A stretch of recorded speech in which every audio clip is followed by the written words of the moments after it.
என நின்று பெரும் சினம் தணிந்து தணிகையில கண் குளிர காட்சி தந்தவன் நீ பாங்குடனே கருள் தரவே பழம் முதிரும் சோலையில பரஞ்சோதியாய் நின்றவன் பரஞ்சோதியாய் நின்றவன்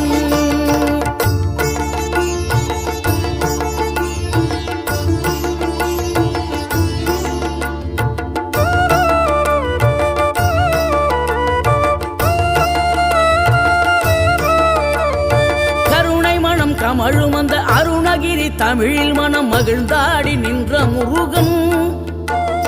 கிழவி இவள் புலமை கண்டு அழகு மிகும் குழந்தை என மகிழேறி வந்த குமரன் ஆதிசிவன் பிள்ளை என ஆனைமுகன் தம்பி என ஞான பழமான முதல்வன் நீ பாடும் குரல் வளம் கொடுக்கும் பனிமலையில் வாழும் அந்த பார்வதியின் இளைய